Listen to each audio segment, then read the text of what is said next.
Imagine being trapped in a freezing trench, surrounded by death, when suddenly, the enemy starts singing. It's December 1914, the first winter of World War I, and the Western Front is a miserable, muddy slaughterhouse.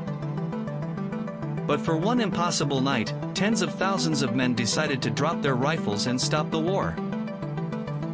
This isn't a myth or a Hollywood movie plot, it's the heavily documented, historical reality of the Christmas Truce.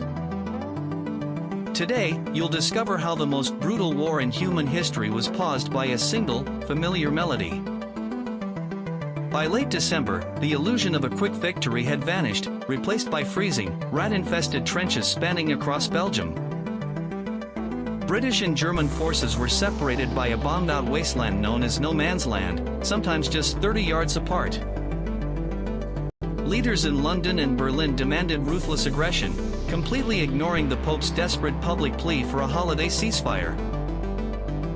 But on the front lines, the misery was shared. Both sides were freezing, homesick, and covered in the exact same Flanders mud. As dusk fell on Christmas Eve, the relentless, deafening roar of artillery abruptly faded into an eerie, chilling silence. British sentries peered through the freezing fog, their rifles raised, expecting a brutal surprise night raid. Instead, they saw hundreds of tiny flickering lights appearing along the crest of the German parapets. German soldiers had placed thousands of small Christmas trees, sent from home, right on the edge of the deadly trenches. Then, a sound drifted across the frozen wasteland, a lone German baritone singing Still Nacht, Silent Night. Startled, the British troops didn't fire. Instead, they began harmonizing from their own trenches, answering with "O come all ye faithful." The ultimate escalation wasn't a bayonet charge, it was a sudden, brave shout in broken English, "You know shoot, we know shoot." As the sun rose on Christmas Day, unarmed figures slowly emerged from the mist, stepping completely out of the trenches.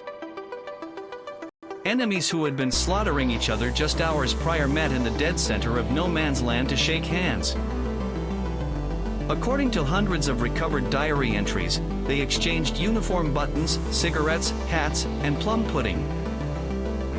They helped each other bury their dead, read psalms together, and famously kicked around makeshift soccer balls in the snow. This spontaneous rebellion of peace terrified the military high command, who viewed fraternization as outright treason.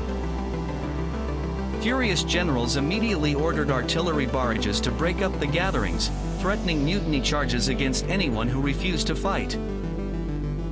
The war would drag on for 4 more agonizing years, claiming millions of lives, and a truce of this scale never happened again. Yet, the Christmas truce remains a profound historical testament that shared humanity can survive even in hell on earth. If ordinary soldiers could choose peace in the darkest of times, what stops us today? Subscribe for more history they didn't teach you.